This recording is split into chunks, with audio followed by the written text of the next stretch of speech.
So when you're ready, go ahead. 2 classes earlier, 2 classes earlier. we are listening to a woman's story about her son, whom she addressed as having many problems that challenged her.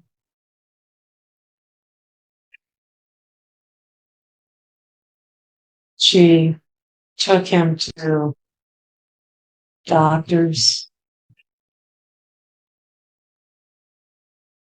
and as the story went on, she was annoyed with him.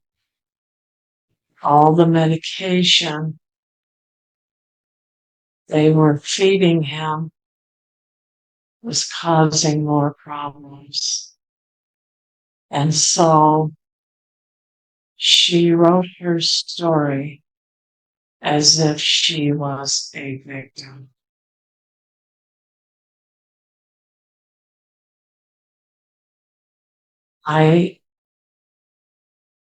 When it came to my turn to speak of it, it wasn't the way she had written it that I critiqued,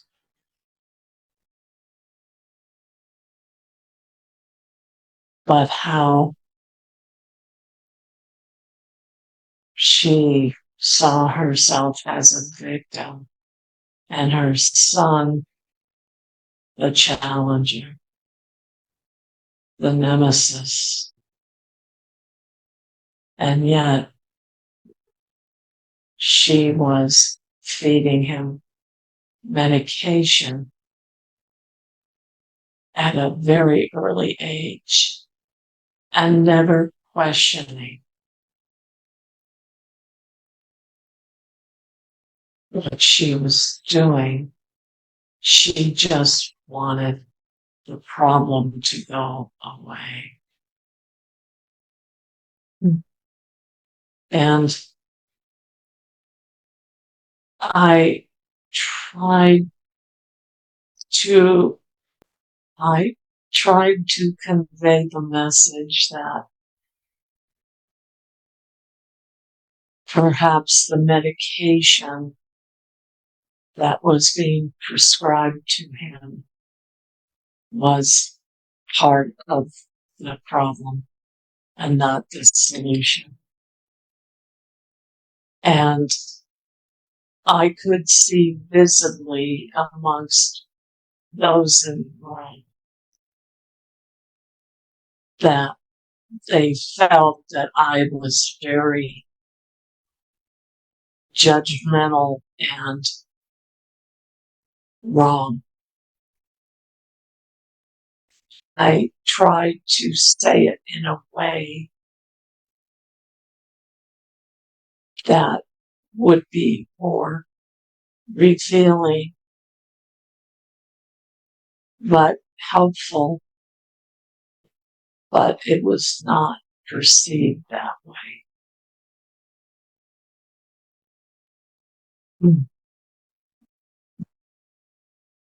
I felt anger and hostility beginning at that point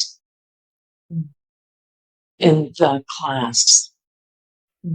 And it was all of them could not understand my perspective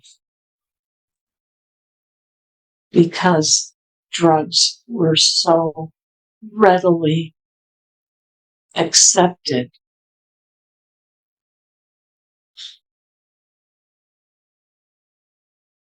as being a viable alternative.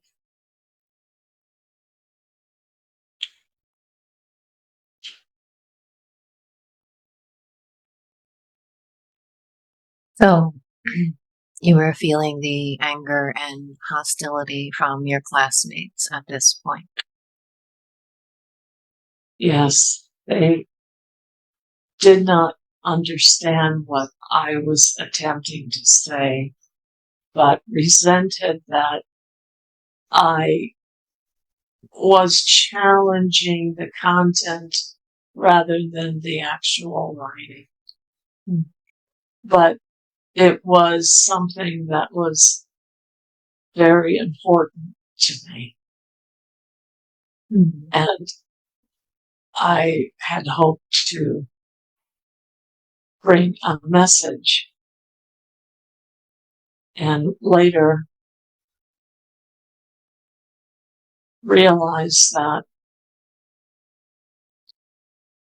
I was trying to convey a message or a thought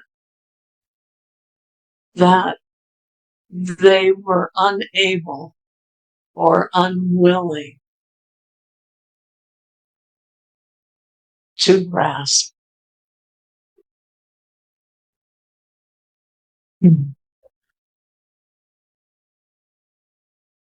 Is this a recent understanding that they were unwilling or unable to grasp, or did you understand that at the time? On the drive back home,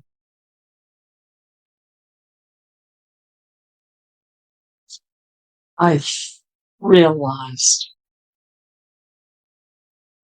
that I should not have evaluated the content, but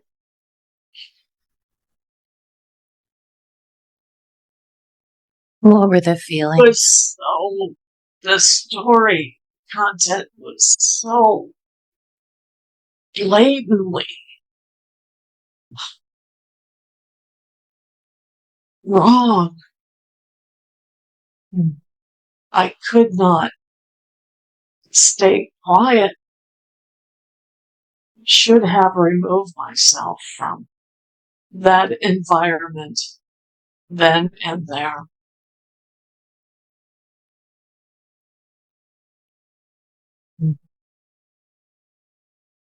What were the feelings coming up for you as you were driving I home? cared about the boy, Yeah.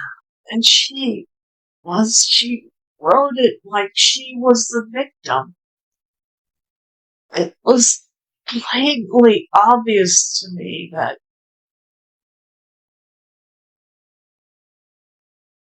she was the emotional cripple, not the boy. And I felt a certain amount of anger and rage that she never questioned what she had done to her son, because the story went on and on about how horrible and out of control, and she had created this. And I felt sorrow for the son. This was a true story, her story.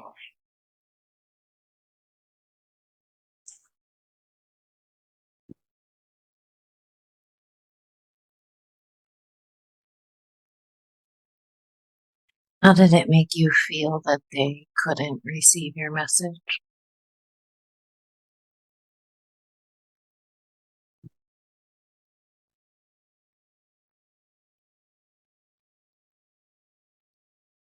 Kept replaying my response over and over, wishing I had been either more articulate or silent. So you were feeling regret. Yes.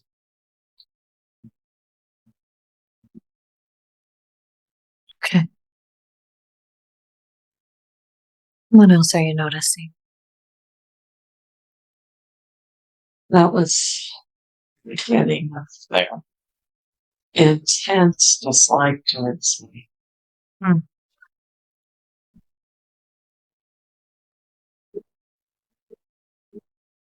I spoke a truth they did not wish to hear.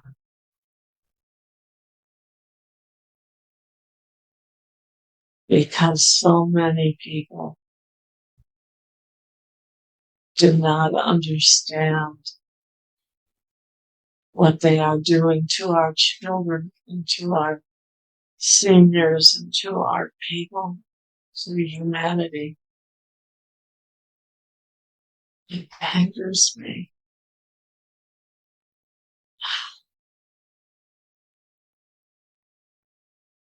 What does that anger want to say?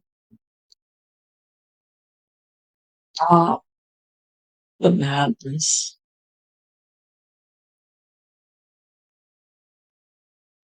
Question everything. For we are being manipulated in every capacity of our lives.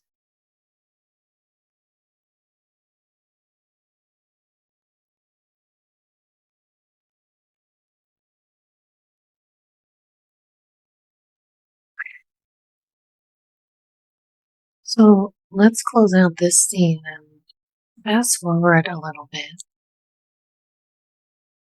just letting that fade away.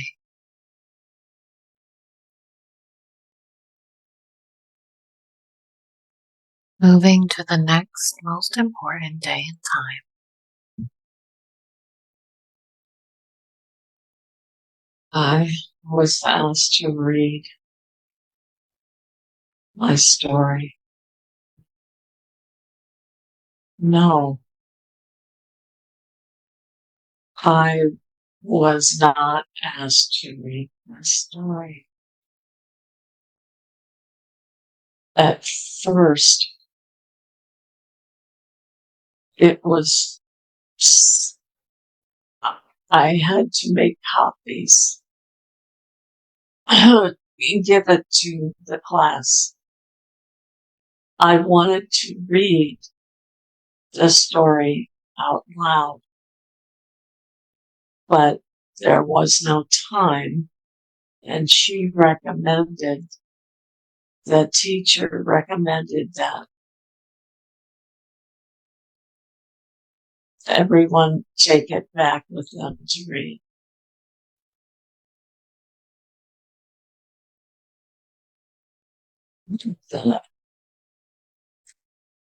I felt like I did not have a chance to read it aloud before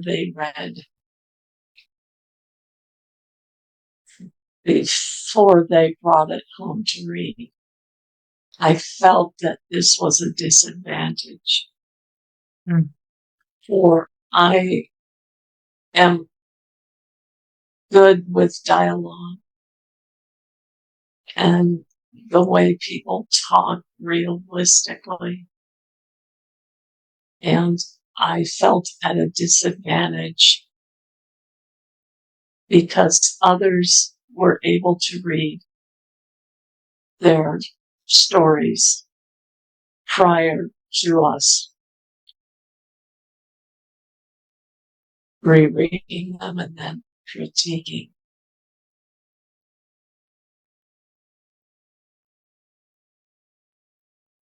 Taking a nice deep breath. Do you want to get a sip of water? No, Okay. So, what happens after everyone takes the story home to read it? What happens next?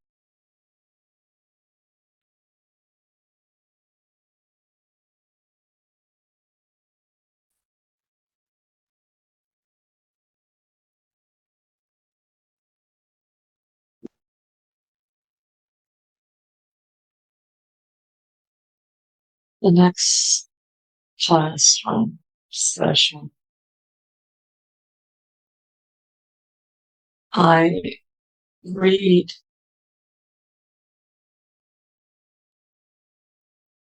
I ask if I can read some of my story because prior to being before before they critique it. And I started to do that, but was cut off, basically saying we don't have time.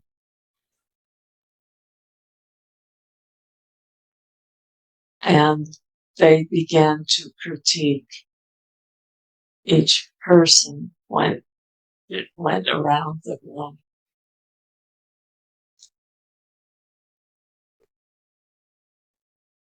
And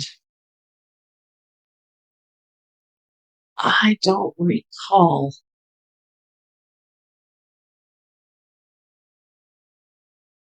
anyone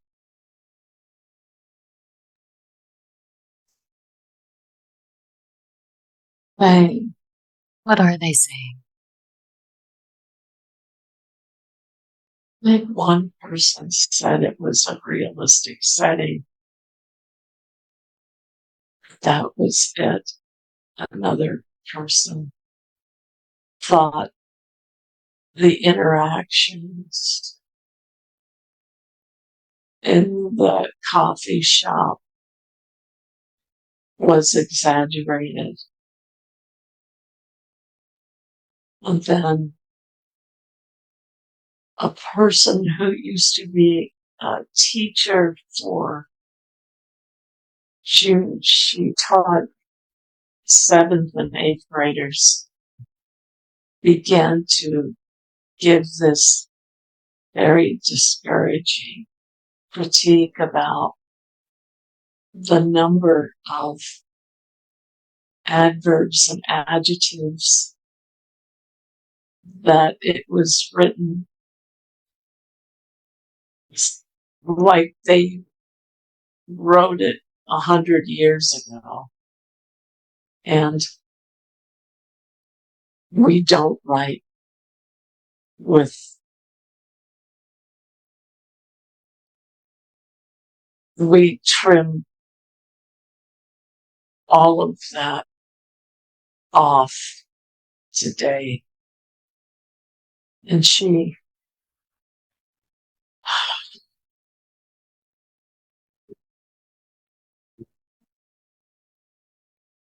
when we were given our critiques to take home to read, she had taken my story and left circles around all of the words she felt that were disingenuous or unneeded.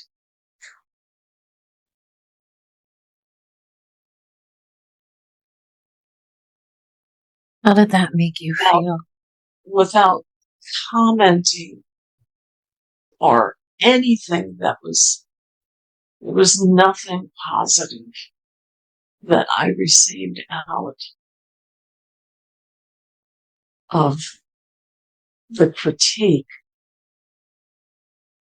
They were none of them wrote more than 1 or 2 sentences. And they were not helpful. It was discouraging. I felt visibly disappointed, disillusioned. And the end of this class session, one of the women, she had written a story about meeting a man and going to bed with him and It wasn't a bad story. It was interesting. I liked it. I gave her positive feedback. She came up to me before the end of at the end of the class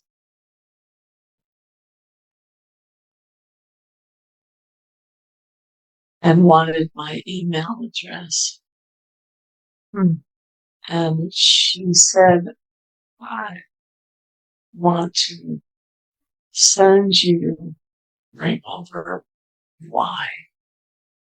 She didn't say why she wanted my email address. I gave it to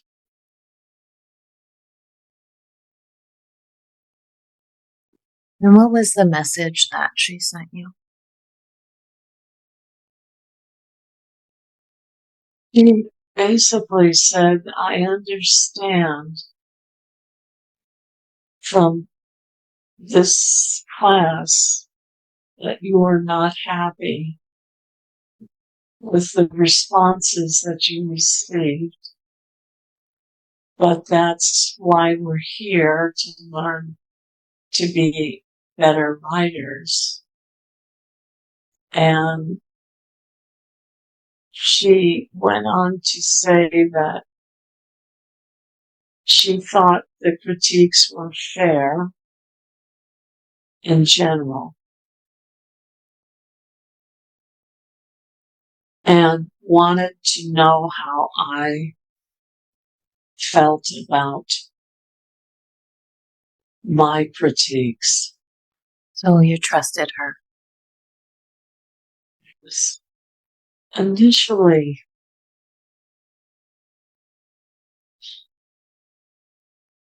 And then what happened? I'm not sure I trusted him, which makes the rest of what happened confusing. Mm-hmm. I think it was like someone opening a can of worms. And I vented my frustration, especially in regards to the teacher and how I felt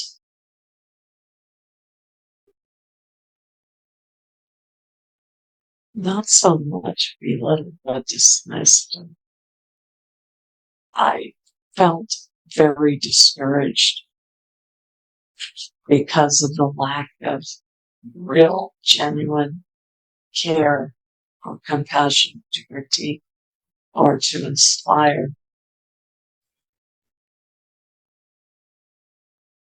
Which I had always made it a point of. If I did critique, I would also attempt to find the good in what people had written and try to motivate and inspire them.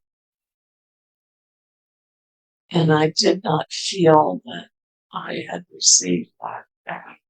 What do you feel the intention of this woman was to reach out and email you? It never occurred to me that she would send my response to her to everyone in the class. I didn't have everyone's information, but she did. I did not know that.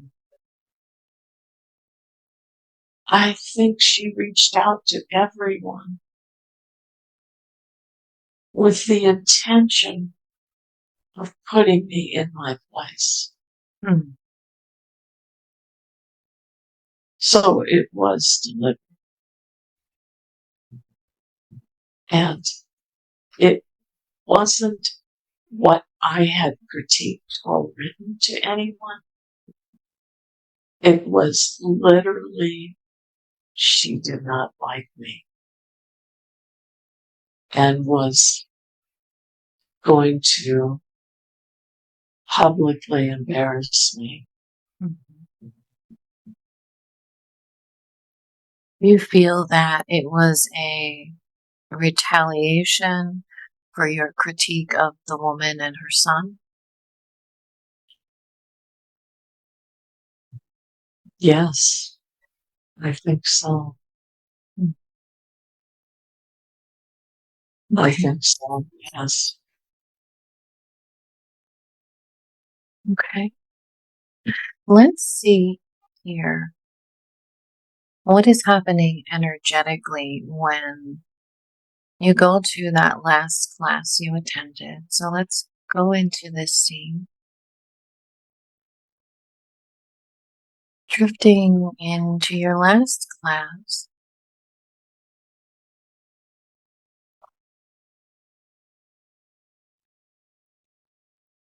What are you noticing as you land here?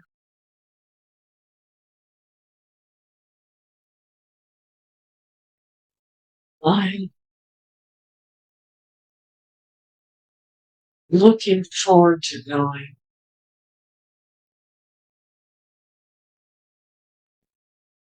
despite the critiques Mhm.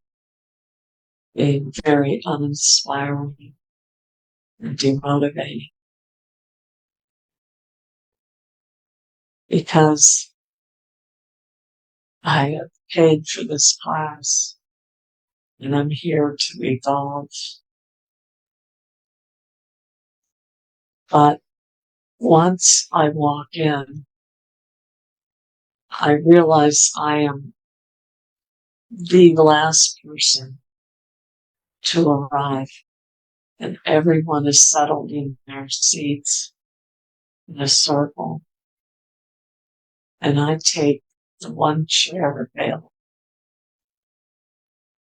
and I'm immediately struck with the heaviness of the room. It felt as if a discussion had taken place before and there was this silence where everyone had stopped talking. And I felt all the eyes of these people on me, and it struck me immediately at that moment that something was off and that she had circulated my email. At that point, I had decided to lay low and not be as verbal or vocal. How are you feeling? I felt this intense negative energy bombarding me. And the, the woman that had emailed me would not look at me. Mm. She was the only one. I looked around the room and she cast her eyes down to the floor. Mm. In that moment, Mm. that's when and I felt that my best recourse would be to sit quiet and allow the class to continue. And 15 or 20 minutes in the middle of someone's telling their reading their story aloud, necklace around my heart chakra. It was as if there was so much negative energy being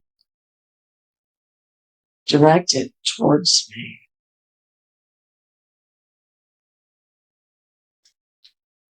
I later felt like my necklace protected me by absorbing the negative energy. Mm-hmm. And it literally blew up off my chest. Mm-hmm.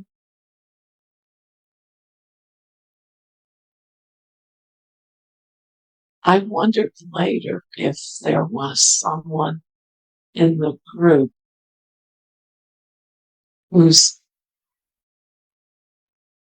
energy was so significantly directed towards me, or if it was a group energy of intense dislike.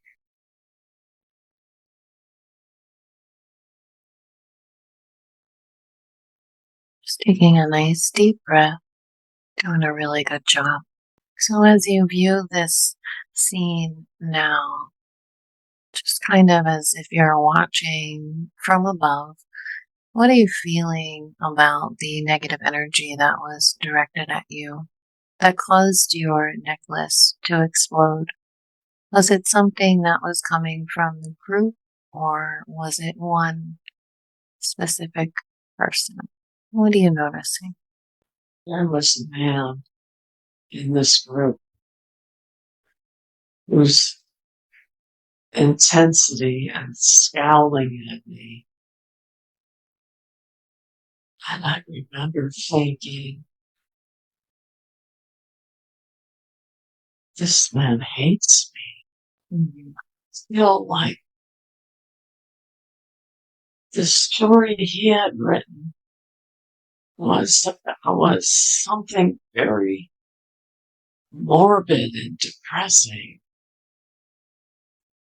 And of course, my teacher loved it because she was also morbid and depressing.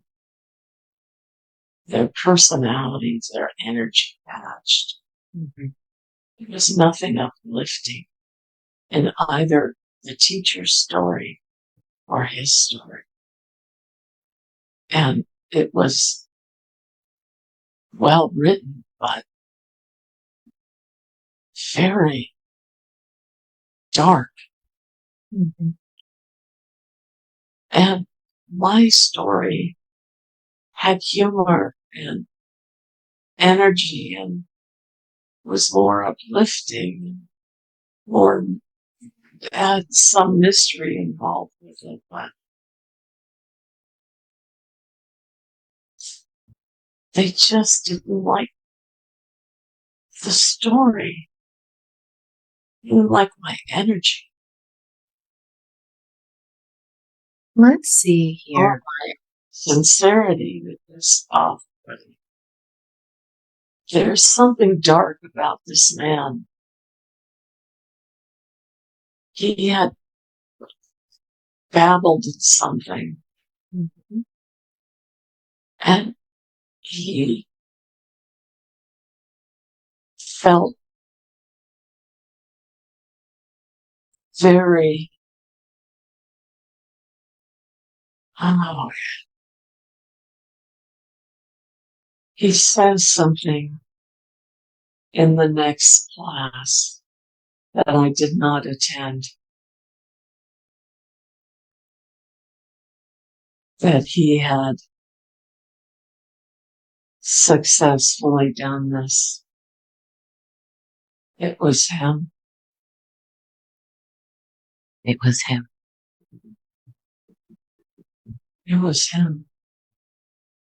I never put that together until.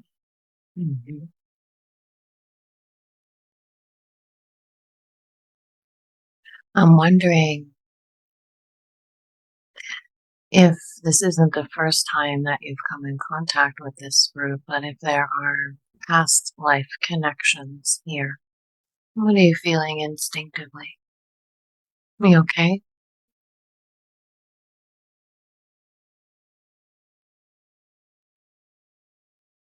What's happening, Shay?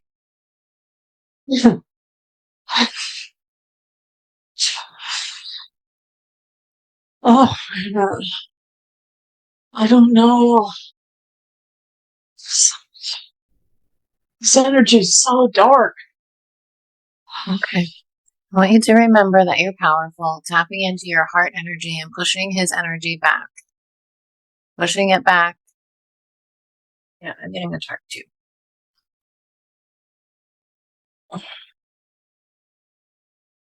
Pushing it back out of your space.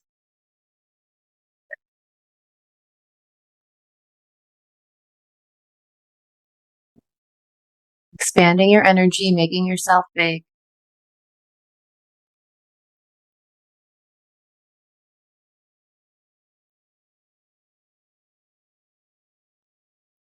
Pushing it back.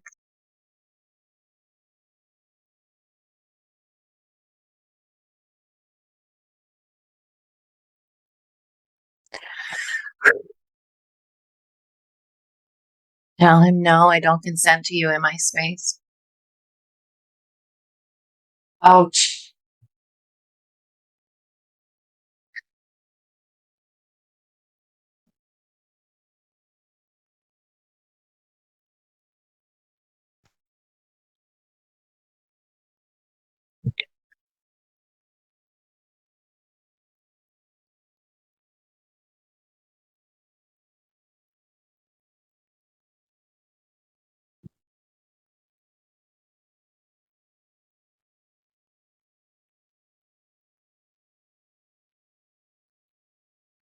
How are you feeling now?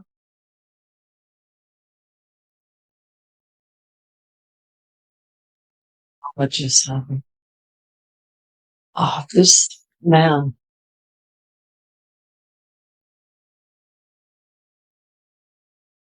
had been involved in Wiccan, that negative energy, which explains his story. Tell me more about that.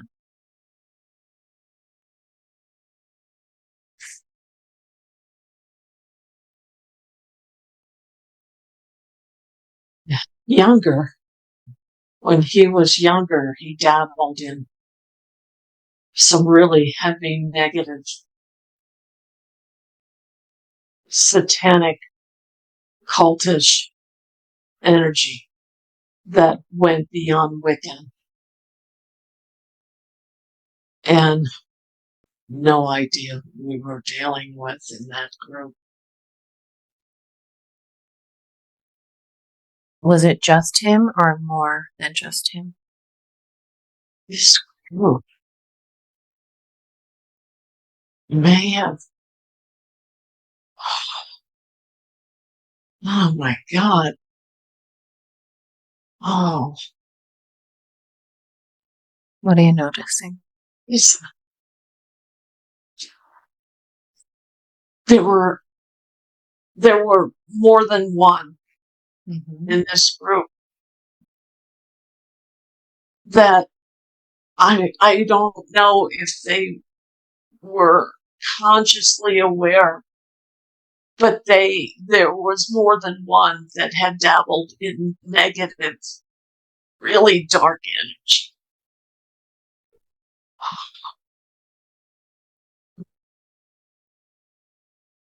Taking a They nice deep was breath. psychically attacked. Remembering that attack is not happening now. Disconnecting a little bit from that memory. It's not happening now. Release that memory. Releasing.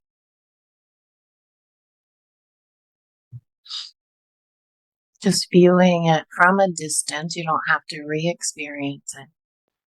You will see it and know without feeling it. Just taking some nice deep breaths.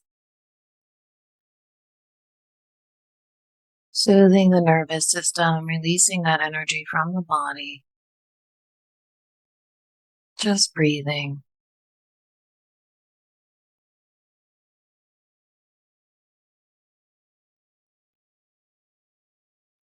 Breathing deeply into your belly.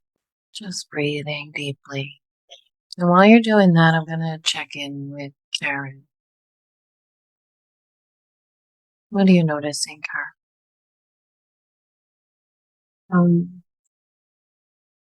Yeah, I was definitely feeling a lot of occult, like, energies, or like that kind of what's the word? Uh, yeah, just a lot of dark magic, Yeah. ritualistic type stuff. When you were asking the question about like, was it one person or was it the whole group? I literally saw like one man lighting a match to a dynamite, and it kind of exploded like everybody. But was definitely started by masculine, like a dark male. And every time I see that kind of figure of that male, it always looks the same. Like has a like a what do you call it? Like when I see the Masons, for example, like he has that look. Um, Not necessarily the Masons, but it's like something to that effect. Like secret society type occult ritual. Right. Yeah, because like right away when we connected with his energy, I was getting attacked at the same time as her. Like I was feeling like something was pulsating in my, like right under my right breast here. It was just like pushing. Yeah, came out of nowhere. But yeah, with regards to everybody else, I felt like it kind of like, having a bright light as she is walking into this dark space. I mean, it feels very orchestrated for sure, and never fit from the get go. I mean, they all had their own. It's kind of like the rainbow sheep in the middle of like the darkness. Right. Mm-hmm. So it was never going to be a good outcome. Did you feel any past life connections here with this group? I did feel to a certain degree, like, again, it was more the masculine that I was feeling, that when we went into the past life thing, there was definitely like this discordant energies present, and again, it brought me again to that, type of like energy of having like, dark magic and ritual, etc. And her having, like versus the light coming in. It's very much like you could really see like the divide between the light and the dark. And I like connect with their energies. And yeah, it does feel like it goes back. It's almost as if like when she came into the class, it was like he gave her this look like, like, oh, there you are.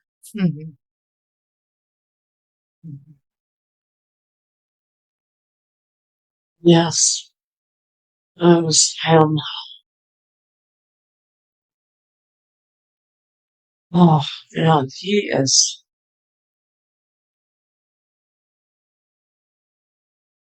I wonder if he is self-aware or this was so deeply repressed that if I became aware, I would feel the energy again. It was palpable. Wow. Yes, it seems so. Does this person have a human soul, or is something else working through him?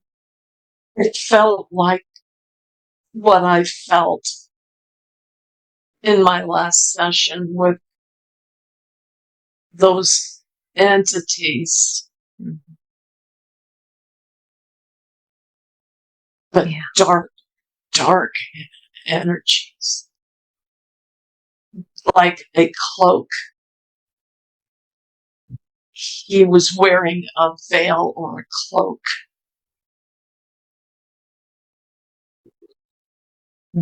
Like he was experimenting with his ability to cloak his energy. Very dark. I need to get rid of that. Don't wish to see, hear, feel, know any part of him.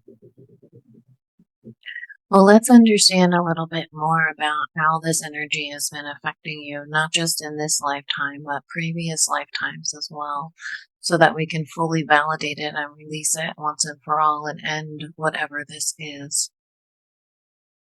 So just taking a nice deep breath, Shay. Just settling into the body, relaxing the body. Relaxing the body. Taking nice deep breaths, relaxing down. And remembering that whatever comes forward today, you don't have to re-experience. You can see and know clearly without feeling the energies. Just watching things as an observer. Just observing. And we're going to ask where and how this connection with these beings started. How did this connection with these beings start? Asking your divine self to take us to the most appropriate time and place that will give us more information about the connection to these dark beings and how all of this began. Remembering, just observing, disconnecting from the energies. And what are you noticing, Shay? Egypt. Egypt. Tell me what's happening in Egypt. 2 lifetimes. Or 1. Not sure. Start out as a scribe. Tell me about the scribe. Dark. Candlelight. Eyes are ruined in that lifetime. But I take great pleasure in my writing skills. It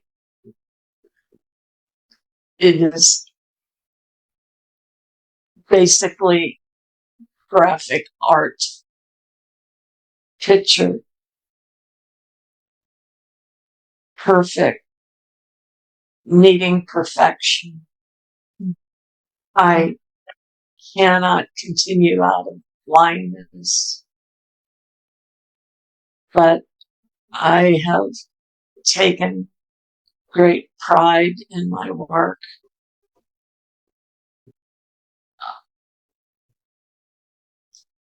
Recruited very early in that lifetime under it. But it was in the next lifetime that I returned quickly back into Egypt. About 150, 180 years later. Now it's more spiritual mysteries, like a sage or priest, male in both. I am male in both lifetimes. Again, the same prideful ability and gifts that allow me to learn quickly.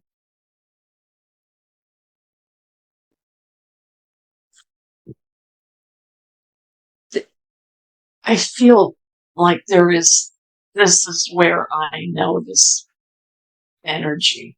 Mm-hmm. In the first life, you said you were recruited early. Who were you recruited by? A teacher. Mm-hmm. I come from a wealthier family in that time frame, and my father wants me to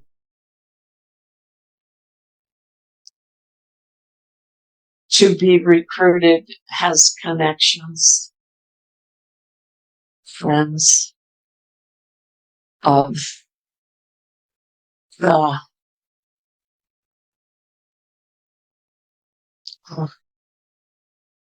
I can't think of the word, administration of the king, or knows someone. Mm-hmm.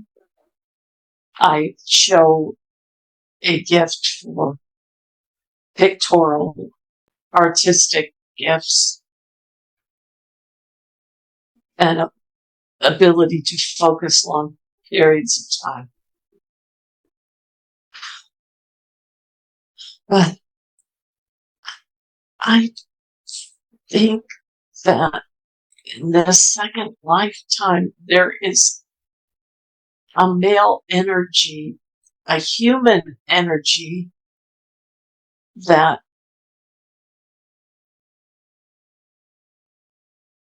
puts some kind of curse or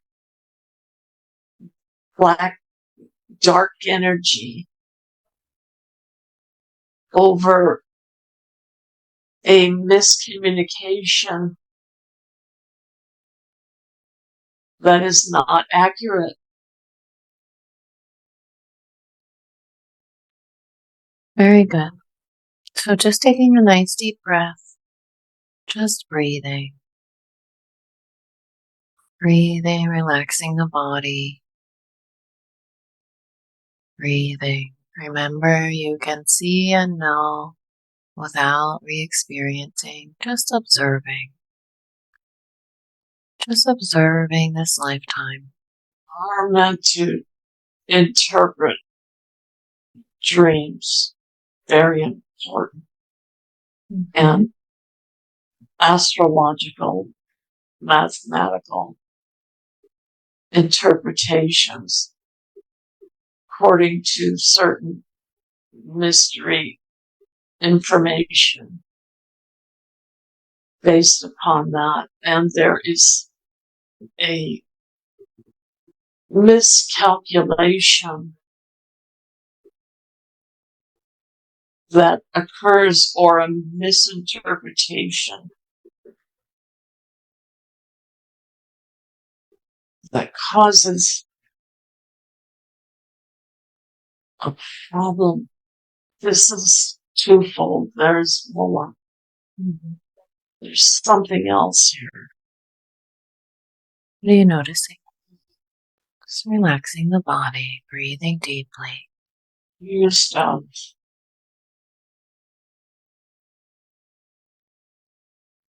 purposefully doing this, not accurate.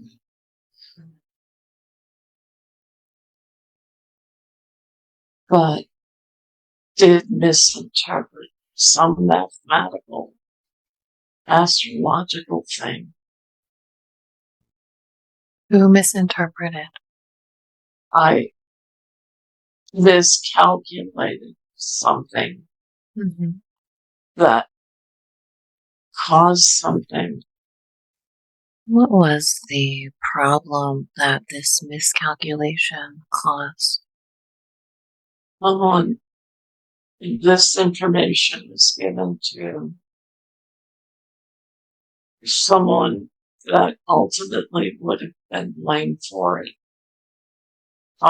Something that happened that because of my miscalculation. Building something. What are they building? Related to a dream that had to be understood through an astrological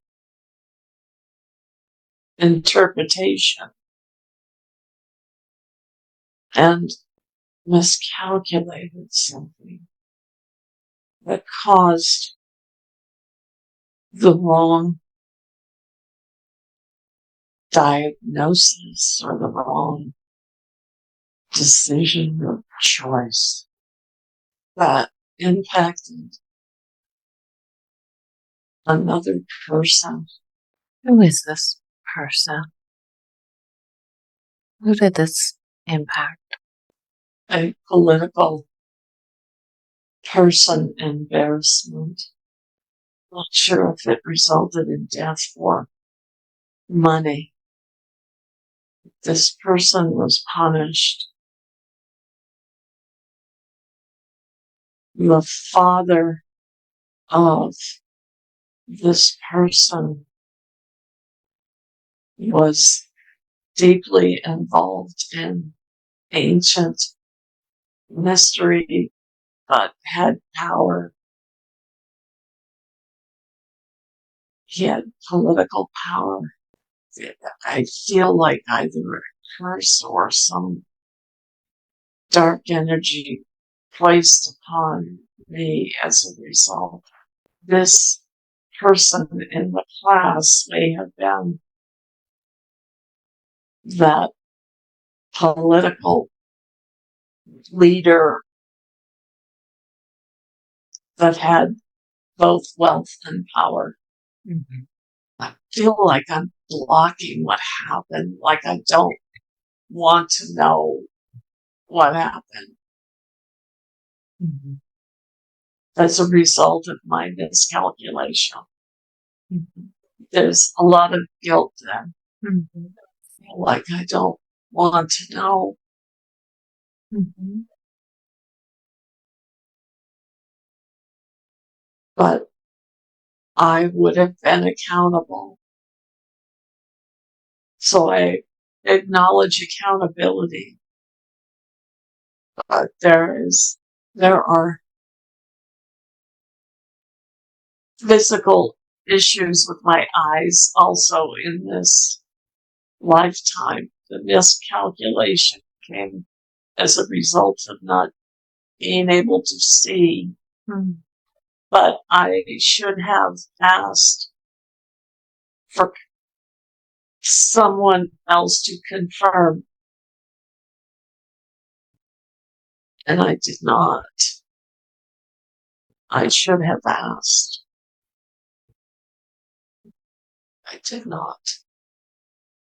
So let's see what ended up happening to you in this lifetime. Remembering that this is in the past, it's not happening now. We're just revisiting so that we can help clear up some of this energy that's been following you for so long. You don't want to carry it anymore. Poisoned. Poison. Who was it that poisoned you? A wealthy, political, dark energy used magic or used potions. There was a guard that delivered it to me.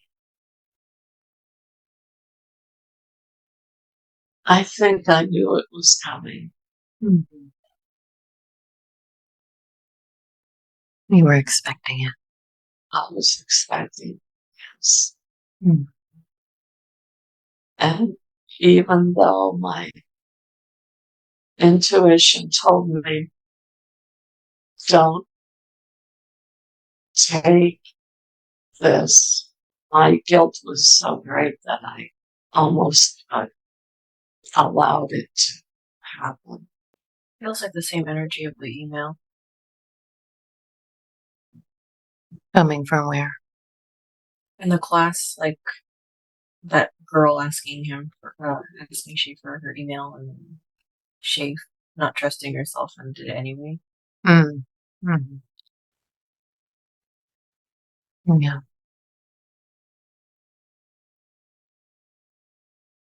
Mm. Feeling guilty relating back to the initial thing with the mother and son. Yeah. So let's see, what exactly was this curse that this wealthy political man put on you at the time? What was the intention behind that curse? Happiness would not be mine because I ruined someone else's joy and happiness. Mm. It was unintentional.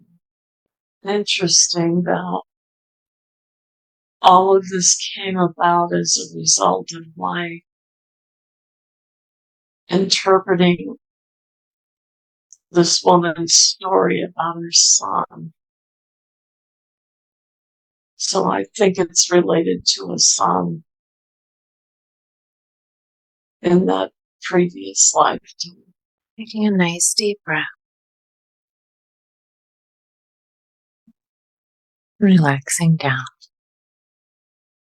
Disconnecting from these memories. Bringing all of your energy and consciousness back to the here and now. Karen, was there anything else you were noticing? The little point that came through, can't remember it. Oh, So connecting deeply with your higher self, Shay. Both of you connecting deeply.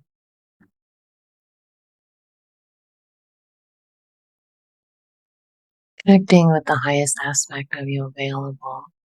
And let's understand more about how these two lifetimes are affecting Shay's life now.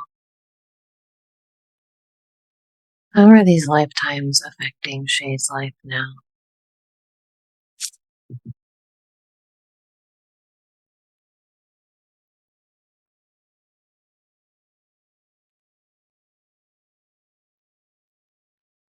I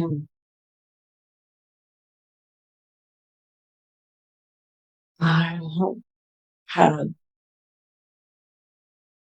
I have been misinterpreted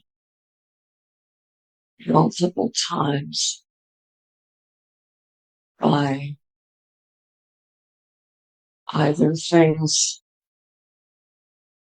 my intention has been. It's my intention will often be misinterpreted.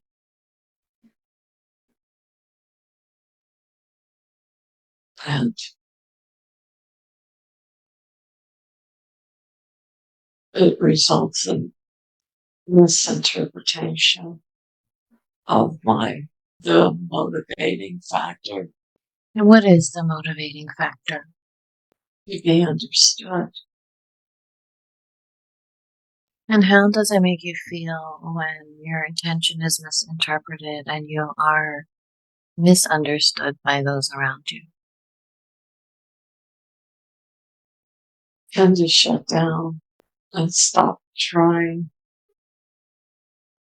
because so much of my energy will go in a direction that is wasted from trying to make myself understood. I will often go into a defensive posture that does not help. It derails and detracts from the overall intent to be heard and to be understood. This makes me feel incredibly isolated and alone, and results in some significant shutdown and depression. Because I think this is the reason why I try to communicate in writing or verbally. I seem to have better chances of explaining or defining or understanding if I write. I have, however, learned to edit a lot of what I say before I say, because I have made or said things that ultimately were in direct reversal of what I was feeling or wanting to say. I do try to inspire and motivate people, or myself for that matter. It's hard to do when you feel like you're not being heard or understood. Yeah.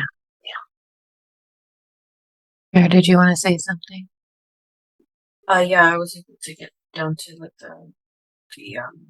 the curse by that male, and it was literally to be miscalculated. So her miscalculation was then put a curse on her to be miscalculated, and so through that miscalculation is misunderstood, and that's why no one could understand, because it's like there's a glitch in the energy, so that nobody understands her.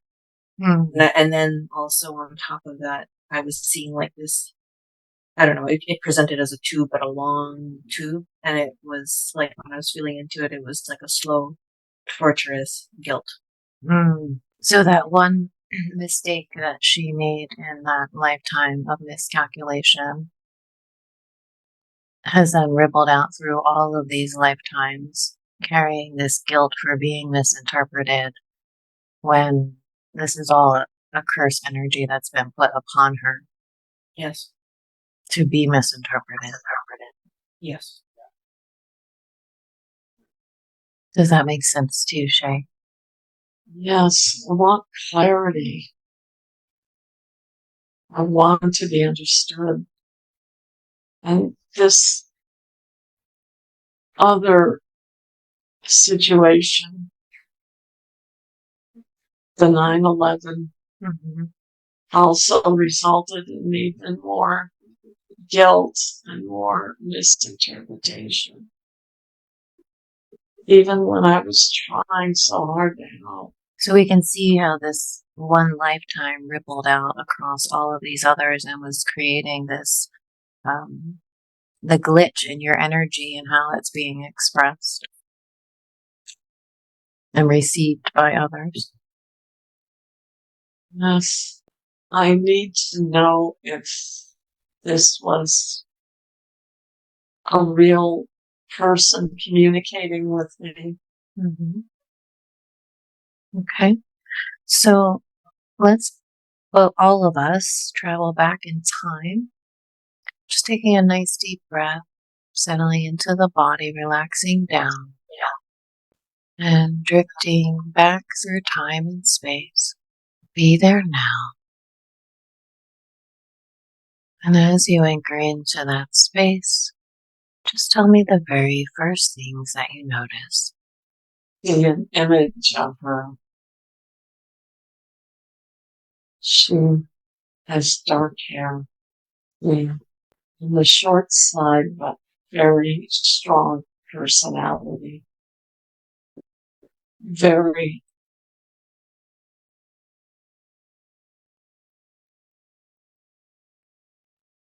dominant in her ability to lead, but she can be very hard on people that she is supervising.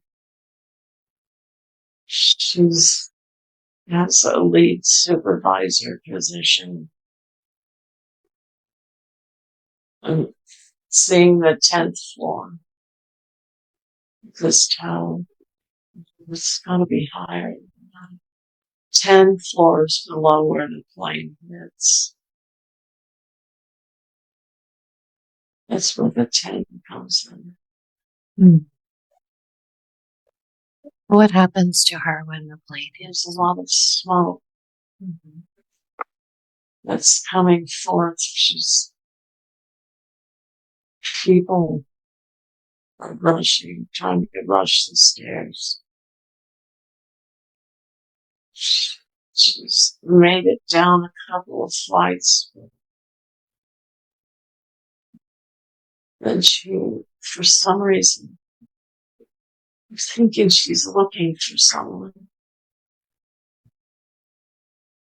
A friend or something.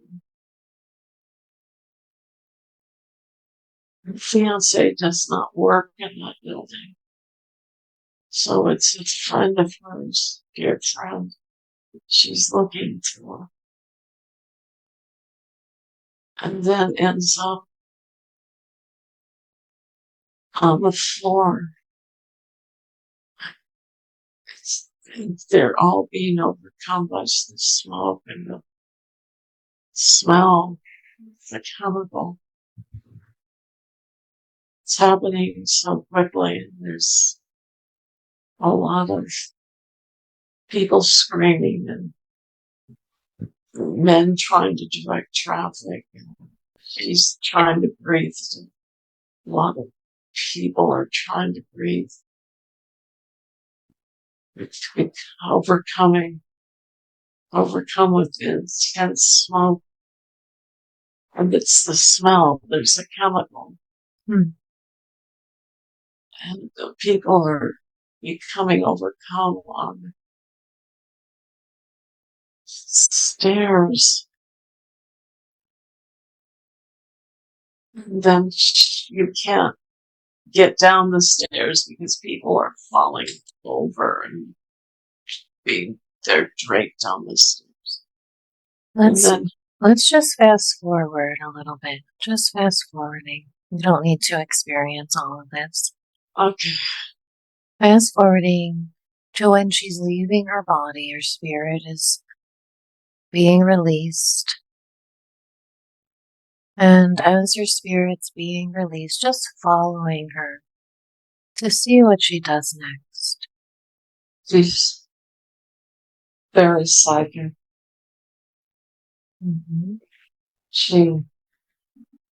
There are many souls leaving all at one time.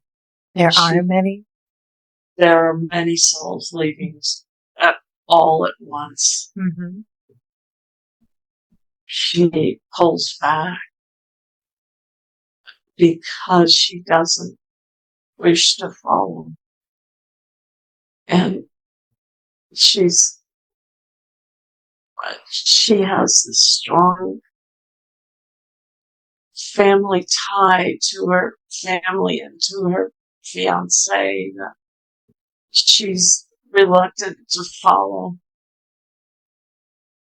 the rest. She's always been like that. Very strong psychically, and she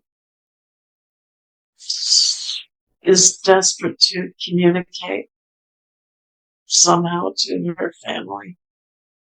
And she starts to search psychically, it seems, for a connection somewhere, some way of, she tries locally. But there's too much chaos and too much like emotional. There's too many people that are in souls that she cannot communicate with because they're all shutting down.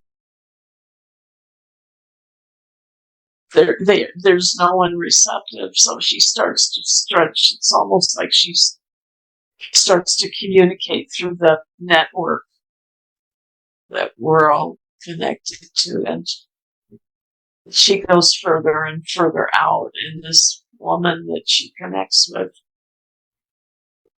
there's several that she tries to connect with, and it just keeps breaking down the connection. And it seems like it takes several days, and then it's either the second or third day she makes a connection with this woman that Sarah knows and works with, who is also like a conduit. And she makes a connection with her because she feels like she's trying to communicate with her through dreams, and trying to energetically connect with her psychically, and she's not getting through. But she knows that she's gotten through a certain portion. Very good. Just taking some nice deep breaths, settling the body, relaxing down. You're doing a really good job. So she connects with Sarah's coworker, and then who has dream, has dreamt of the tower collapsing. This woman, so she knows where this is coming from before she talks to Sarah. She knows what the dream is trying to tell her, but she's either shutting it down or not able to be clear about the information she's receiving. So she's not sleeping now. She's plagued with scenes that she's seeing visually through the dream, and connects with Sarah to ask if I can help. Well, let's see what happens here energetically when you agree to help her. What happens?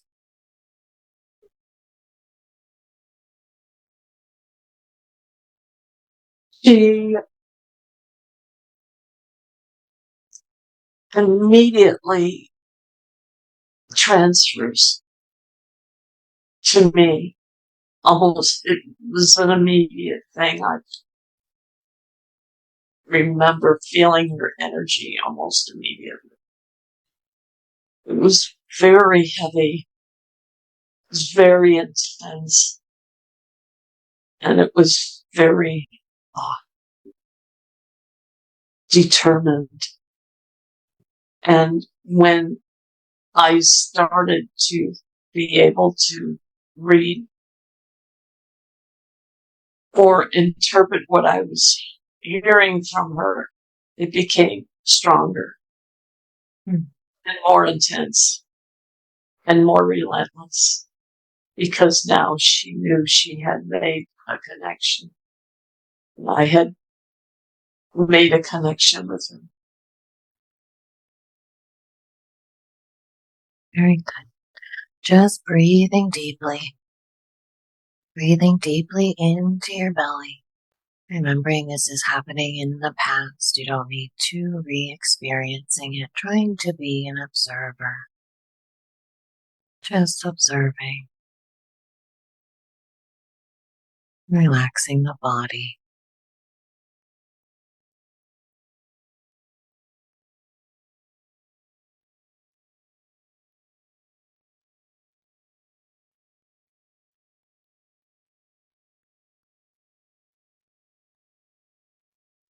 And as you're viewing this connection between the two of you, I want you to notice if this soul is true to its form or if there's something else at play here. Just asking to see the true form and seeing if it changes. It looks nice. She has an attachment, Mm-hmm. and that attachment brings her a lot of anxiety and intensity and causes her to feel the disproportionate amount of fear and stress. And that energy is somehow, which I don't understand why that energy went with her. Maybe because she hadn't fully disengaged from this plane of existence or reality. Mm-hmm. And that attachment was feeding her the psychic connection in a way. Mm-hmm. And I think that the intensity of feeling plagued was coming through this attachment as well. Mm-hmm. Because there were times when it felt extremely uncomfortable and, reluctant to hear what she had to say. It was bothersome. It was so intense and it wouldn't let up. And it made itself clear that it would not let up until I had completed the communication. At which point I think there was a point where I felt manipulated and I didn't like that energy. Mm-hmm. What was the intention of this attachment in manipulating you? In a way, it was working in partnership with her. And I'm not 100% that it was not also just her energy. There were times when I have thought about the connection that was this her personality? Did she have a real heavy negative side that would use people regardless of? That's what it felt like. I'm using your energy, and regardless of how it impacts you, that's what it felt like. And because of that, I wrote down everything she was conveying to me psychically. And she conveyed stories about her family and her relationships. And so there was also some lighthearted information that she wanted me to share as part of the process of Validating what she was telling you. validating. Yes, validating. Mm-hmm. So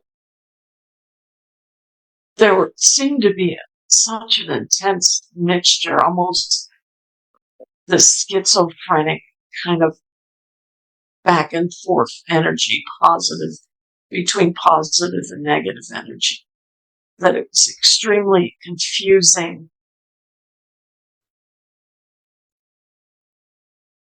And it just wouldn't go away.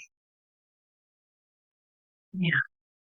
Just taking some nice deep breaths, relaxing the body. Relaxing the body, just breathing deeply. Relaxing. Kara, what are you noticing as we're viewing this?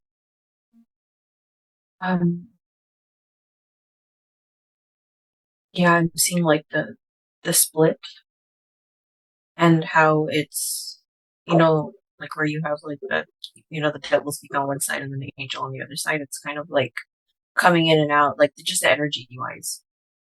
And yeah, I feel like that this true spirit, the one that actually experienced that traumatic um death, had the attachment of like whatever, that big dark energy that was behind it, had kind of like attached, not, I don't know, I see them as like jinn almost from that whole like event, and it like attached to her. And yeah, it just feels as if like, trying to play both, like Shay and this poor soul. What was its intention in doing so? Just fear? Just The intention, like what to get out of it? no, the intention. Yeah. Or like from them? Yeah. Well, for her, it's more so, yeah, I do feel genuinely she wanted to have a message to be given. But then you have this energy that's, kind of rolling on top of it, that's kind of distorting it. And again, it's like that whole miscalculation thing. Like I don't, I don't know per se. I don't feel that there's a connection with that whole thing, but because the curse is still here technically at this timeline, it's rolling out that way as well. But it feels as if, yeah, it's just an entanglement, like creating a web of entanglement. And, like it being so close to, the event, 2 weeks in, 2 weeks after post. And of course, like, the family has not yet processed. And so they're still not in their right mind, just as she had, was trying to find a network that was open. It was not still open. And to receive that information, they're already, like, they still already had blinders on. And because of the misinterpretation or the misunderstanding, it was just a shit show, like a shit thing. Everything was just entangled and was never going to be interpreted correctly. That's why it was just like, I never, she was saying I never had the intention of like, I don't want money, but they're like, but that's what they saw. They're like, we're not giving you a penny, even though she never said it. Yeah. It was just so misunderstood, the whole thing. And I feel like that poor soul got, taken advantage of. So did she. And it created that, discordant energy that just also in itself collapsed. And it's just unfortunate. She also said that she warned that the family would not believe this information and it would take time, possibly years, before they would reflect on it. I'm wondering if we could move into the future and see if or how this information affected the family in the future. I do feel as like we kind of roll into, like later times and it becomes more, emotionally less involved and clear. I do feel that there is maybe two of the siblings or something that may have brought it up again. Like, kind of like, imagine if that was true, or what if that's true? I don't feel like there's one sibling that was like, absolutely like, no way. But I do get a feel that there was a bit of a contemplation of like, what if that was true? And I feel like that voice that was saying like, they're not going to understand, was not her. It was the energy, dark energy.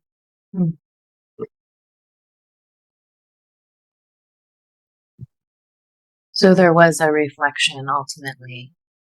Later. I do feel like, let's say decade later. Yeah. And how would that have affected them later? I do feel with like the two siblings, let's say it was more of a like, well, maybe it was true, you know. Mm-hmm. I feel there was still a Yes. denial in one, maybe like it Yes, was just, I agree with yeah. I agree with Carol. That's what I'm picking up on too.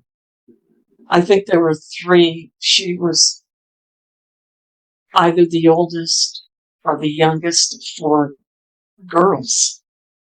I don't feel a brother. Mm-mm. We're all women.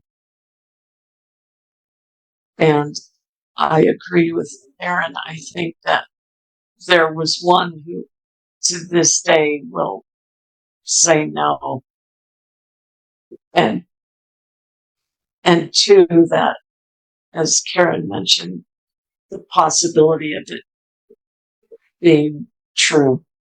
I think for those two women, they would rather believe that their sister had somehow communicated to someone rather than think that she had just completely disappeared without a trace or a message. So I think it's also comforting in that sense to them, possibly. Yeah, I feel But like they've come to peace with it. Like those two, I mean. yeah, And how does that feel to you, Shay, to feel that now that you may have brought some peace to them, even though not at the moment, maybe into the future? well, I think when just before she leaves, the message is clear to me that there will be truth in that. And in the message she leaves to me, I did believe that years later that they would come to believe that I did not in any way, shape, or form need anything from them. I made that abundantly clear in the following messages to the sisters in response to some of the things that they said. And I tried to respond with compassion and truthfulness. I pray that that came through, that energy came through years later. I can only hope that is the case. Now, seeing this situation from a different perspective, are you able to forgive yourself and release that guilt?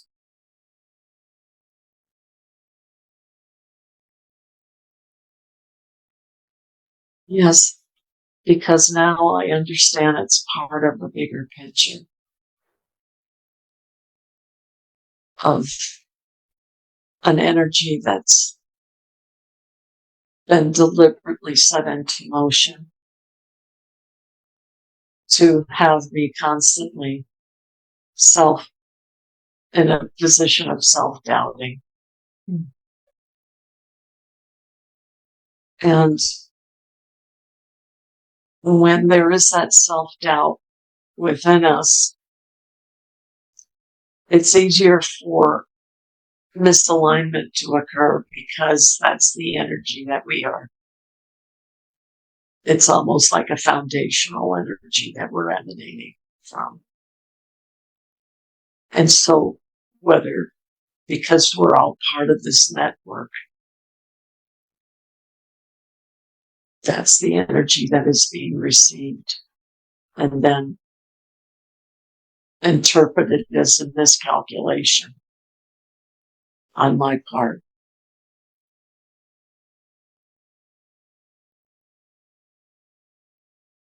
Yeah.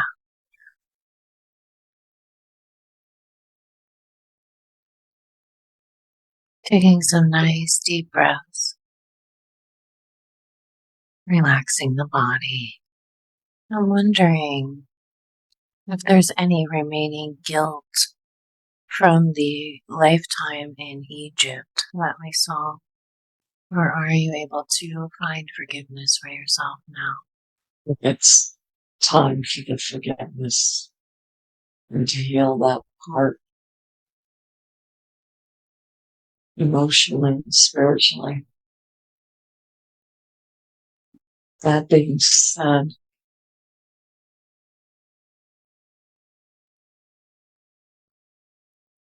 I still need to write what I need to write and not be blocked by it. So if I can interpret what happened in that classroom event, the necklace exploding, it does offer up more information about how and why and what happened in that classroom environment, because there were some dark energies in that room that I hadn't understood prior to this. And I must not allow something to continue that came from a place of negativity.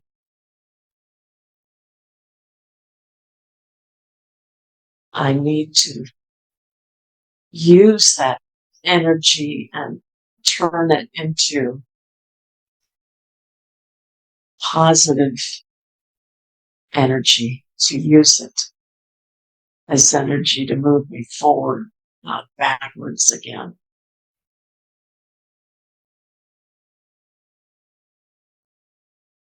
Yes. Very good. Taking a nice deep breath. So I want you to now visualize yourself in the future. Just visualizing your future self after knowing everything that you know now. Forgiving yourself, releasing the guilt and self-doubt. And what do you notice as you visualize your future self and working on your project?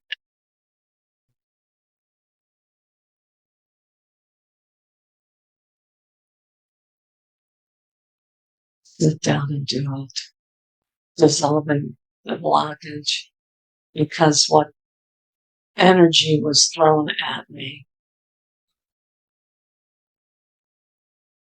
by so many people that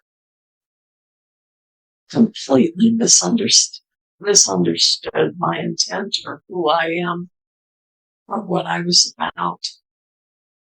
This was their misinterpretation, their inability for openness and compassion, their inability to feel or understand truth that they had prior to this, were in denial over or simply misunderstood. I wasn't saying that the mother was a bad parent. I was saying that she just simply was not questioning the authenticity of what she was hearing, or obediently following the direction of doctors. And yet so many people are like this now. They do not question what they hear. And because there's so little critical thinking going on, most of the population in this country fail to ask the right questions, fail to question what they are hearing, and fail, worst of all, to listen and trust their instincts. So asking, is there anything else that we need to heal, clear, release, know, or address today? Or do we feel complete? I want to destroy or not destroy, bring positive energy to that curse, turn it around so that now it is positive energy, not negative energy. What does that curse look like when you visualize it? It's a hand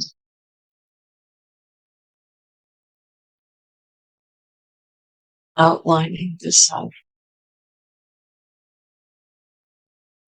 I have been outlining this hand,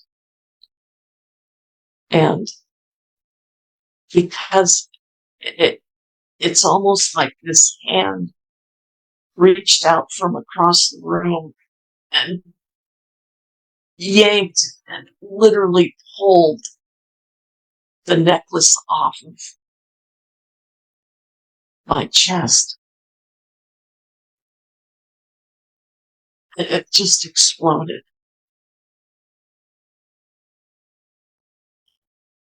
So what do you do? It amazes me now just to think about how that happened.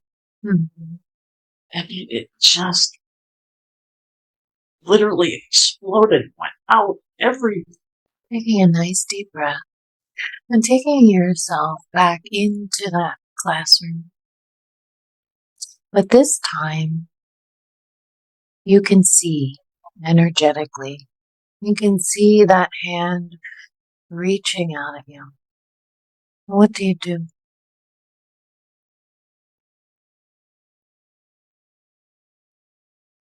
Coming from 4 different people, Mm-hmm. because this hand is not 5-fingered, it's 4-fingered. Mm. It's coming from 4 different people.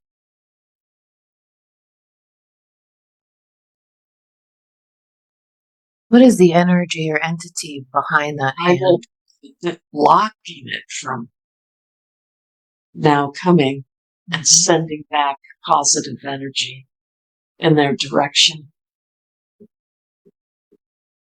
offsetting it with positive energy. Very good. Changing that energy forever, dissipating it, changing the energy.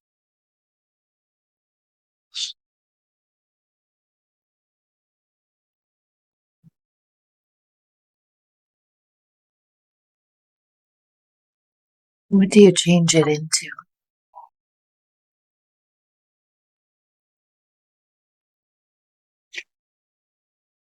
This golden crystal white and pink fluid energy moving back onto them, changing their energy.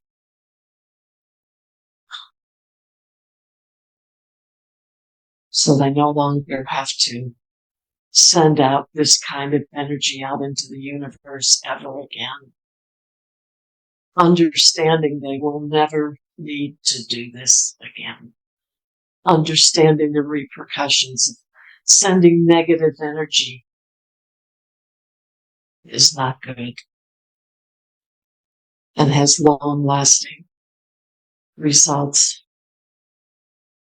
on a person's soul. Having that information infused into their memory and into their minds so they will no longer send or emit that kind of energy. Sending them understanding and compassion, for they know not what they do. This seems to be a calling card across humanity right now. They know not what they do. How do we change this? You're doing it right now.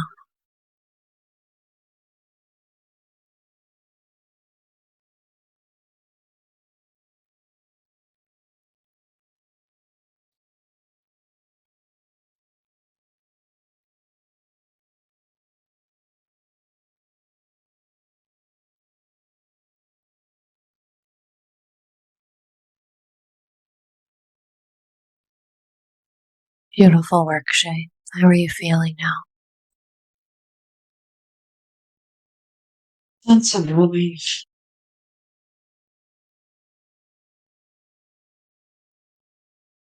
You still feel a nervous energy, but it's because it does take my energy to do that. It dissipates a bit of my energy, but Let's re-energize you. What color? Pick a color. First color that comes to you. it's golden, crystal white. Golden crystal white. Golden crystal. What does that mean to It's you? an iridescence. Mm-hmm. It's a bubble of energy. Strengthen that bubble of energy. Use your mind to strengthen it.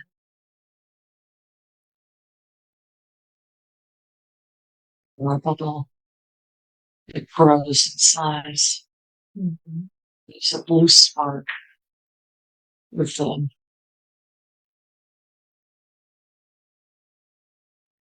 Expands.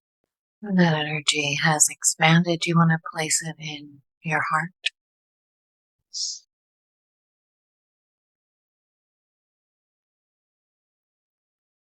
Bringing it back into you.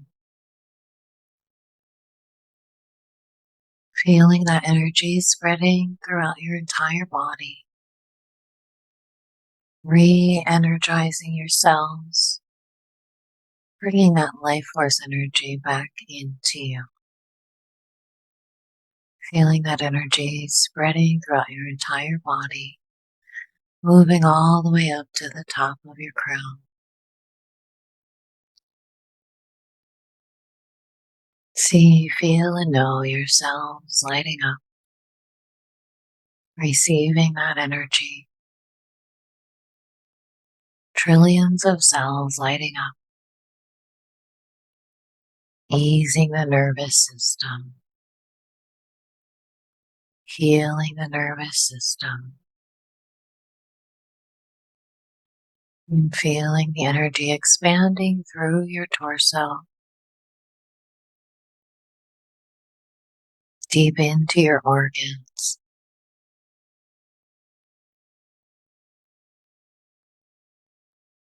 Healing and regenerating. Washing down through your pelvis and hips.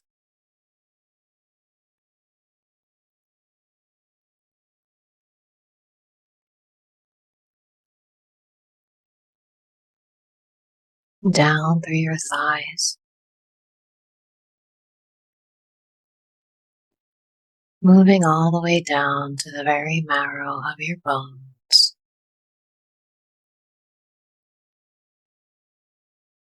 Through muscles and tissues and tendons. And all the way down to your toes. Reinvigorating the body. Soothing the nervous system. And filling in all of those spaces where energy was released today. filling in all of those spaces and places where energy was released.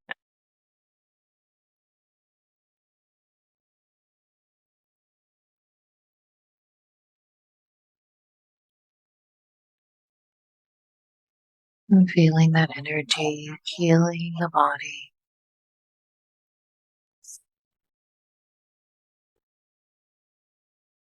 And beginning to expand that energy out into your auric field, expanding it out all around you in all directions, filling in any cracks, holes, or tears in your aura where these energies, these dark energies have entered, sealing that up and creating that nice strong bubble of protection around you.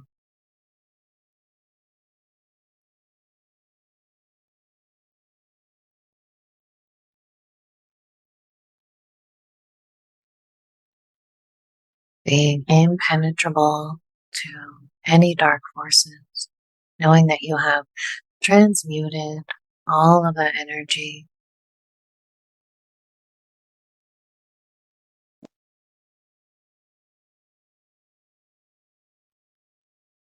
Now you are free to create, to receive, to be open, to communicate freely and with ease, to be connected and understood.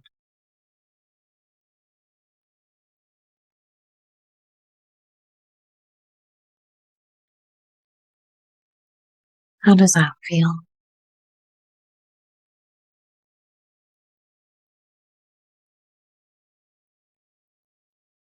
Relief.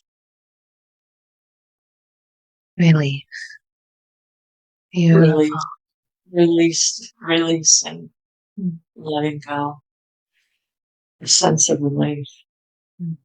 Yeah. And it's placed realized attention. Beautiful. Letting all of that energy from the past go.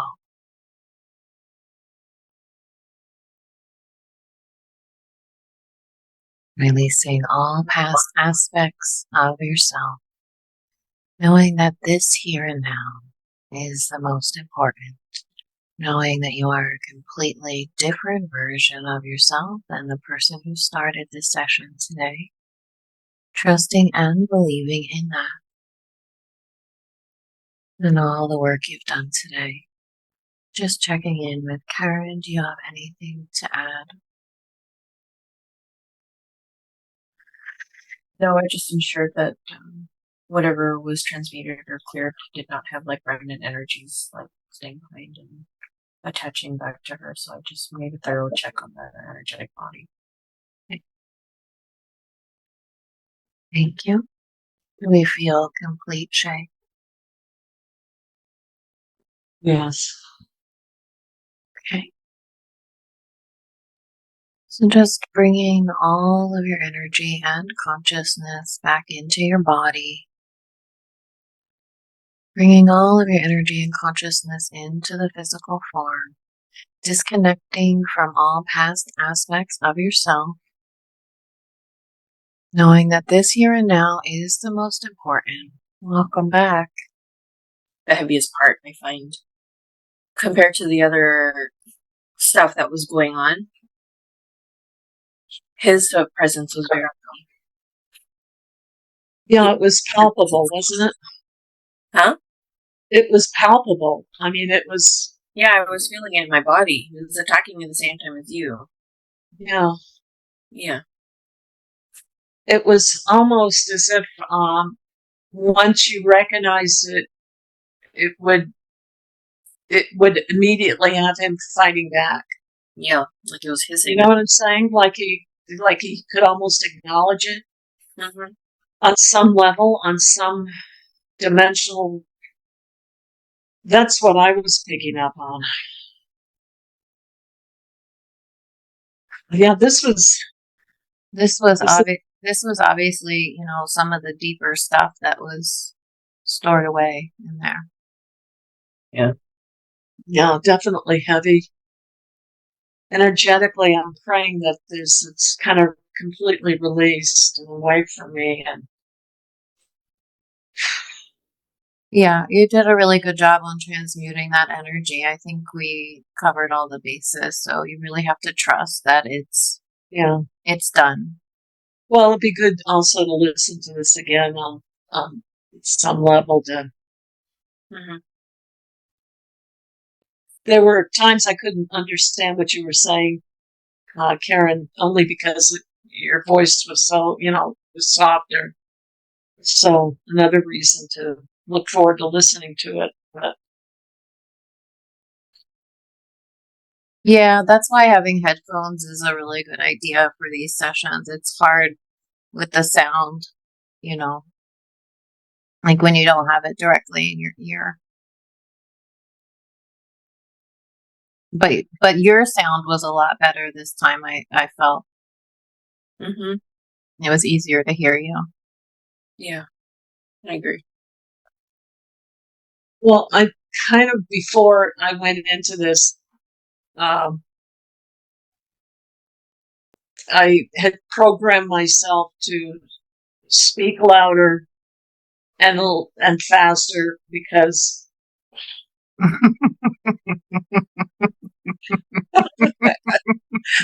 was not going to be able to listen to another recording where I was pulling my hair out. Oh my God, talk! and to realize that you had already gone through the recording and tried to shorten it, I couldn't even imagine. I thought, I can't go through that again. I've got to be able to stay with it. Oh, wow. Your Okay. face looks totally different though. You have so much more color in your face from when we started. Yeah. Your eyes look brighter.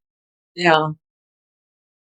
Well, I feel a little bit drained. It could also be the lighting. I just turned on some lights. That could also be contributing to it. Well, okay, so this was interesting to say the least. That it never had occurred to me until I went under this, sitting back into that room and realizing that where this really dark energy was coming from. And then what was interesting was that I kept seeing a hand, and without being consciously aware of it, I was outlining a hand, but it was four-fingered. And I thought, well, what does that mean? And then I realized four-fingered meant four specific energies in that room. So it wasn't the entire room. And I'm sure that there were a couple of people. There were only 10 of us. So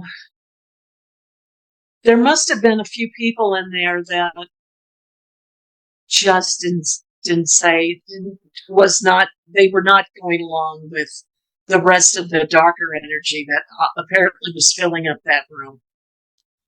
So that's good to know that it was, point specifically coming from four people and not the entire crowd, because that's what I went away feeling like it was all the entire class, people. And so it's good to know that it wasn't all of them. Although sending out the email that, my response, although when I think back on what I wrote, it wasn't, I was being careful about what I wrote, but I did, criticize the fact or at least acknowledge that I did, I felt very depressed and disillusioned by the critiques. So, you get that anyway in any writing class that you go to, any writing course. Writers tend to be the worst with each other. I don't know if you've ever taken writing courses. Mm-hmm. They tend to be horrible with each other. They're not very passionate.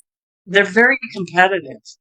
Yeah. And, I go in there, and because I had done readings for people, consultations, psychic readings or spiritual readings for people, that's the last thing you want to do is take a person that has either, has either potential or a gift, and now let's downplay it and let's demotivate that character. That's the worst thing to do. I mean, yeah, if you have a child or a friend, you don't want to discourage them. You want to encourage them. And they just didn't get this memo. And it was incredible to me that no one seemed to understand that perspective. So anyway. Well, I think you've always been, you've always stood out from the crowd, Shay, and you have different ideas. And yeah, I have a different way of looking at things. I understand that, but it's called critical thinking. And I've been doing it since I was very young. So people don't have that anymore. People don't have it. They don't have they it. ever did, really. We're just seeing we're not being taught to do that. Mm-hmm. Kids right now, they're not being taught to think, to interpret what they're hearing, to analyze it, and to question it, more importantly. Question it. It just boggles my mind. I know. I hear you, girl. I hear you. I don't get it. So do you mean that you were seeing the hand before the session? You were No, I had never seen that before. Okay. And I wasn't consciously aware that I was doing it. Wow. That, and then all of a sudden it struck me, what am I doing? And then I realized, and it's a 4-fingered hand. What am I outlining here? And my subconscious was trying to tell me, interpret that. You're doing something that needs interpretation, and that's relevant to this. And that's when it struck me, when I can draw my attention to where it needs to go. And I often have trouble doing that. We're kind of in a fog half the time unless we specifically focus, Yeah. Yeah. But no, you did amazing. That was great. Yeah, it was really good. It was really good. Yeah. Do you remember it all? Or does it feel like a dream? I think I remember some of it, especially when I started getting hit with that power, the same time that Karen got it. Yeah. I got zapped with it, and it was slightly intimidating because I thought, what the hell is this? Yeah, caught me off guard. Where were you feeling it? My entire body went into like an electrical frequency, like I was plugged into something that I was charging, like I was being charged. Did it go in intervals? No, I got hit. It just slammed me, like this energy just hit me in a wave, and then it wouldn't dissipate. In the last session, I got hit about 3 or 4 times with that energy, but it dissipated pretty quickly. This one did not dissipate quickly. So I was wondering how you were feeling it, but yeah, I was feeling it under here, like on my chest. It was like a boom like this and kept hitting from the inside until I realized, like, when Tina said something, because my eyes aren't open either, and I was like, okay, yeah, I'm getting hit too. And then I looked for the energy and I blasted it out, and it stopped immediately after I acknowledged it. So yeah, well, you've trained yourself to do that, and that's something that I have to train myself. What's interesting is that I do remember how I was using my hands was what I do in a dream if I'm confronted with a negative energy. Mm-hmm. I try to push it out. Yeah. And I always, my hands exude a lot of energy, and my feet. my feet and my hands. I always feel an enormous amount of energy that can come out. And again, to use that word, but it's the only word I can think of, it's palpable. It's like tangible. It's something that you can readily and energetically feel. Mm-hmm. And so this was good. And now the job at hand is the artwork is done. I just have to put the words to the music, so to speak, or put the music to the art. And I hope to, someday have it completed and send the two of you the whole thing. Oh, I would love that. Yeah, it'd be really nice. Yeah. I think you're going to have a much easier time now that those blocks are removed.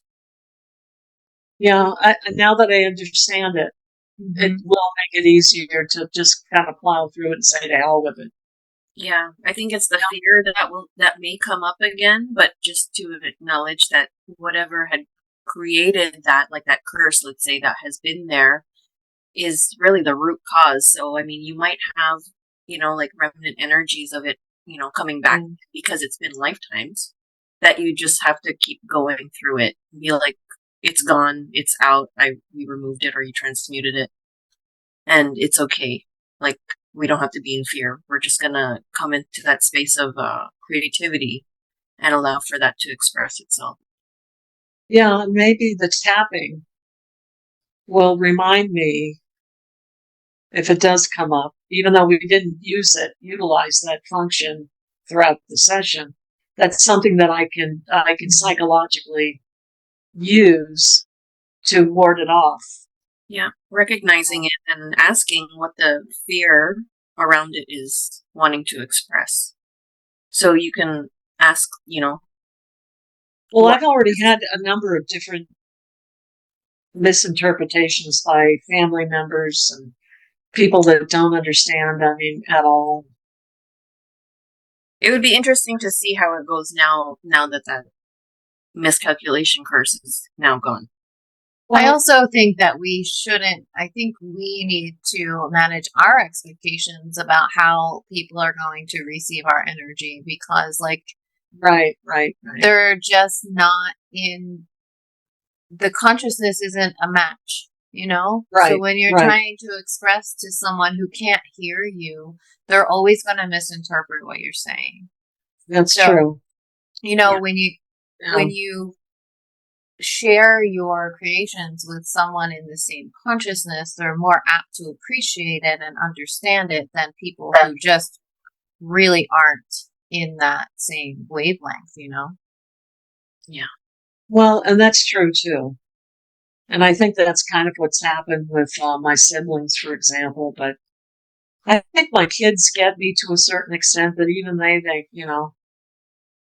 certainly India has. God, she's moving at light speed right now.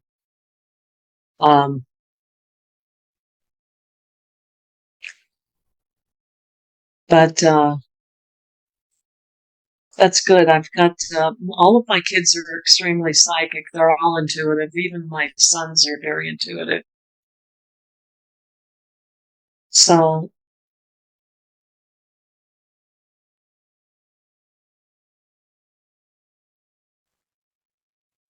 well, I will probably write you if any more information comes up. You'll hear from me anyway.